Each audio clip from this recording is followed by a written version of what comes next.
All right, do we want to move on to Love for Sale? Sounds good. Yeah, here's a fun fact. I bought a vinyl of this album for my mom for Christmas. Oh yeah, Yep. that's pretty cool.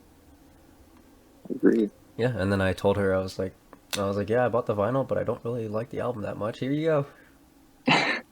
Do you listen to it or just Yeah, I listened to the entire vinyl with no her. Yeah, surprise? Oh, okay.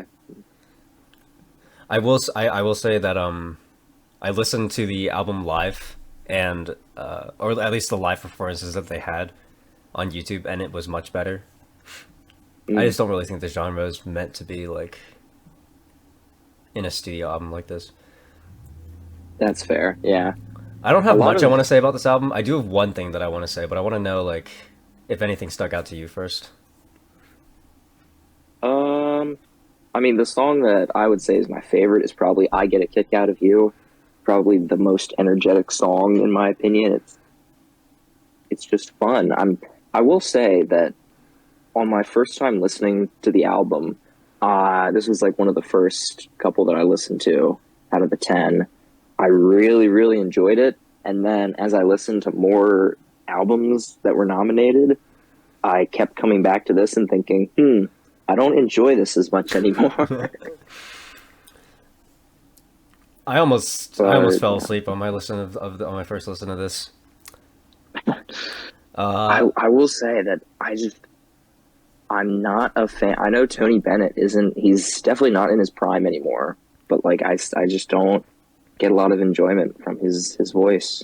Really, I was kind of thinking the opposite or at least when I was listening to him live, because I mean that guy's 95, and I was listening to that voice. I was like, what the fuck? He's 95? What? Because like I don't know if you listen to a live performance, but like he sounds like dead ass the exact same as he does in the Live. album. His voice sounds the exact same live. Yeah, that is just his Wow. voice at 95. That is a tremendous voice. It is very impressive. Yeah. Yes. Mhm. Although the thing, okay, I don't know if you know this, but Tony Bennett also has Alzheimer's, and my problem with the album is that it felt incredibly overproduced.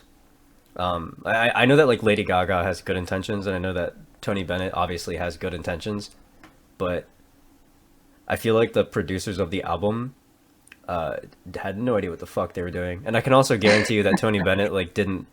If Tony Bennett listened to the tracks on this album, he probably had no idea like what he probably like couldn't tell that anything was off. But I Mm. just felt like it didn't stay true to the aesthetic. Like if you look at the album cover and you look at the artists and then you look at the song lists, like how they're all covers from like a really long time ago, and you would just think to yourself like, oh, they're going for an old timey vibe, and then they come out and they hit you with like 2021 grand production, super modern production, and I just didn't enjoy it at all. Like maybe a little bit of that crackle sound that you get from record players would have been nice. If they had just like reduced the quality on the tracks, it would have Oh, been nice. yeah. I kind of agree with that. Yeah. So when I was listening to it, I just kept on thinking, I was like, this is so modern. Every single track just feels like completely useless. I kept on getting the feeling that if Tony Bennett in his prime listened to this album, he wouldn't like it. That's kind of all I was that was Mm. where I was at. Although, yeah, I I really never only care really about thought two of of the it that way. tracks. I only care about two of the tracks. Night and Day and Love for Sale. I enjoyed both of those, especially live. But apart from that, I Actually, don't have anything to say about the album.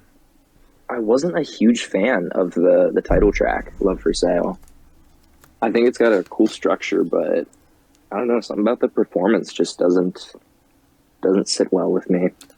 Maybe I'm being skewed by the live performances. I'd be lying if Mm. I said I ever revisited the album apart from listening to the record, like with my mom. So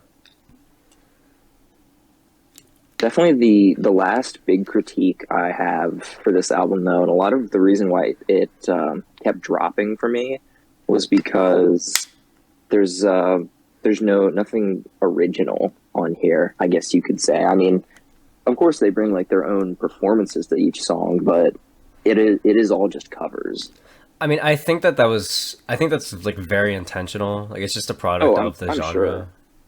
but It's an there's a album lot of of classics. So several of the songs on here. I would think to myself, "Wow, I really like this song when this artist performed it."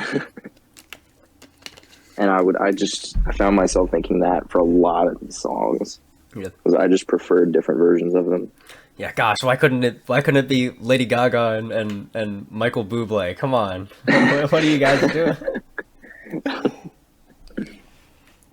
If it was Michael Bublé on this, I probably wouldn't have even listened to it.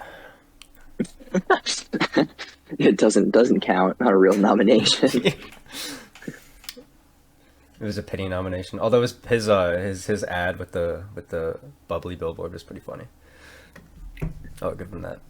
I will say this: despite what you might think, "Love for Sale" was actually my least favorite album out of the 10. It was not Justice. So there you go. That is my biggest surprise of the day. It's just it wasn't Justin Bieber. He wasn't 10th. Wow, That's why I was asking if yeah. you were like looking at music boards, because I gave this album a big fat 2 out of 10. Ooh, I knew you'd be a closet Bieber fan.